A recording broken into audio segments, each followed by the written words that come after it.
اعوذ بالله من الشیطان الرجیم بسم الله الرحمن الرحیم ګران ملګرو السلام علیکم ورحمت الله وبرکاته زه یم ستاسو استاد نور محمد نورازو د نن ورځې لیکچر ته موږ انسرټ منیو تقریبا در دې ځای پرې کمپلیټ کړی او چارټ هم د ټیبل په شکل باندې ټیبل جوړ کړي بیا چارټ ته کنورټ کړي صحیح سو نو نو شی چې نن په دې کې موږ وایو ټیکسټ بک دی ټیکسټ بک څه کار کوي یعنې زه څنګه کولی شم چې په دې کې خط د تصویر په شکل کې ولیکم ټیکسټ بک به وایي د څومره تصویر جوړوي هغومره ایریا سلیکټ کړه نو زه ورته هم دومره لیکم صحیح اوس نو په دې کې هر شی چې لیکې پر ځای کې اسد ما ولیکئ کمپیوټر مو ولیکئ ولی مو ولیکئ پینټ سو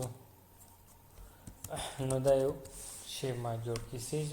اوس نو دې خپل منیو سو دا خط ته د تصویر په شکل چې لیکې په دې کوم ډیزاین استعمال هغه ډیزاین استعمال کړه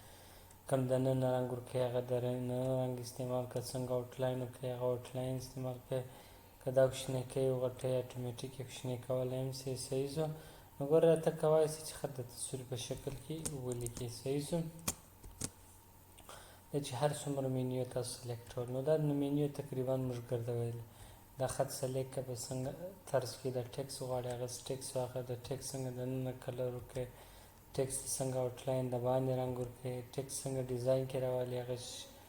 ریپلیکیشن رنګین سره ورکړه ګلو سره فیلاوی کړه نو دا هغه شیان دي چې موږ تاسو بار بار ډسکس کړي دي صحیح شو ټرانسمیټ جوړ شوي ډیزاینو کې راوله صحیح شو په دې کې چې هر طرز تاسو ته استعمالوئ هغه تاسو یوزولی شئ ټیک شو نو دا موږ څنګه کولی شو چې خط د یو تصویر په شکل کې ولیکو نو هغه په انسرټ کې د ټیکسټ بک بیا هیډر دی پوټر دی پیج نمبر دی صحیح شو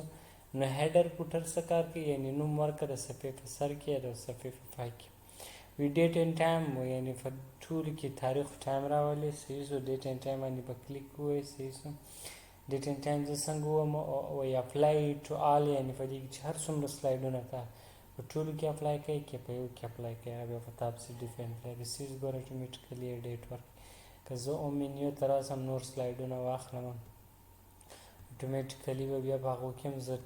ګوره اوس په دې کې نشته ډیټ په دې کې ګوره شته که په دې کې هم زه اپلای کوم انسرټ منیو ته به ځم بیا به راسم هیډر او پوټر ته دې کې ډیټ اینډ ټایم استعمالوي زه ورته هم ډیټ اینډ ټایم بل وایو سلایډ نمبر که ته غواړې چې نمبر پکې زما کې صحیح شو سلایډ نمبر ته به راسې کلیک به پکې ووایې صحیح ده اپلای ټو آل زه ورته هم په ټولو اپلای کړه صحیح ده اوس زه وګورم پیج نمبر هم ګور دا پیج نمبر 3 دی که کلیک کړم دا پیج نمبر 2 دی هغه تاریخ یې ورکړي صحیح شو نو دا هیډر او پوټر ګره تاسو کتای شئ که په هیډر کې مو غوښتي که په پوټر کې غوښتي صحیح شو په دا طریقه سره هم تاسو اټومیټیکلي تاریخ راویستی شئ هم د صفحو نمبران راویستی شئ صحیح شو په دې کې دومره نور هم شی نشته نو اپلای ټو آل په ټولو پیجو اپلای کېږي اپلای صرف چې کوم تاسو سلیکټ کړي دي په هغه پیج کې اپلای کېږي بیا ورډ هارډ دی زه څنګه کولی شم چې یو ښایسته د ټایټل لپاره یو ټیکسټ یوز کوي استعمال کړم او ورډ هارډ باندې به راسئ چیک به ولګوئ اوکې به کې په دې کې اوس ته لیکي هر شی چې لیکې صحیح شو نو زه ورته هم دا یو ښایسته ډیزاین کې واړوه صحیح شو نو چې راوسې څنګه ډیزاین تور کړئ هغه ډیزاین استعمال کړه څنګه آوټلاین ټرانسمیټ استعمال هغه سی یوز پکې وکړه صحیح شو یعنې په دې طرز ته کولی شئ چې یو ښایسته عنوان جوړ کړئ صحیح شو راسه دا چې دی اوس هر شی ځای شوی هلته ویسه کښېږده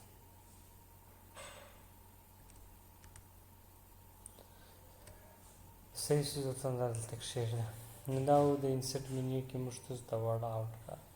بیا ډیټ اینډ ټایم دی هغه شی بیا تکراریږي او تاریخ ټایم په دې کې راولم نن څو تاریخه دی هغه ورځ ته زه ورته سنډے جنوري 8 2023 دی راسه اوکې کړه نن تاریخ پر راسه هر ځای چې د تاریخ سلیکټ وي هغه ځای کې ولاړ سئ ورک سلیکټ کړه صحیح شو نو په دې طریقه سره ګوره تاریخ دا دی راغلی صحیح شو که زه ورته همدلته یې راوله بیا به د دې سلیکشن ولګوئ صحیح شو ډیټ اینډ ټایم ته به ولاړ سئ د نن ورځ تاریخ سلیکټ کړه اوکې کړه به سلایډ نمبر دی سلایډ نمبر راولم صحیح شو سلایډ نمبر باندې به کلیک ووایئ صحیح شي کوم نمبران اټومیټیکلي خپل ورکړئ ګوره دا دې موږ ورکړل کړي دي هغه ته نمبران کړئ ऑब्जेक्ट د دې نه علاوه زما په بل پروګرام کې کار دی فینټ کې هم کار دی فورورډ پیج کې هم کار دی فینټ پروګرام کې هم کار دی په ایکسل کې هم کار دی، په ورډ کې نو دا ټول آبجیکټ به راشي. صحیح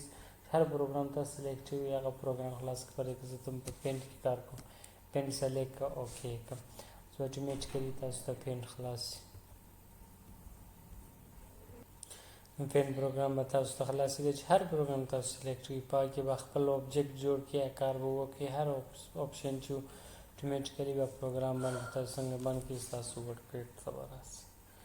صحیح سو نو بیا زه ورته مې ویډیو کنفرانس پکې راولم یعنې دې کې مې ډیټیل یوز کړی دي. صحیح سو دې سره زه ورته دې ویډیو هم پلیس نو ویډیوز ته به ولاړ شي. ویډیو پروفایل به وایي ستاسو کمپیوټر ته ځي د هغه ځای څخه ویډیو راواخلئ دلته پکې شي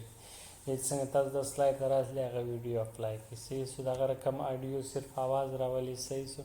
اډیو ته ولاړ شي هغه هم څه په کې نوی ریکارډ جوړوي که زوړ پروت دی هغه راواخلئ. نو په دې طریقې سره تاسو کولی شئ خپل آبجیکټ کې خپل په سلاید کې یا ویډیو یا اډیو راوړئ.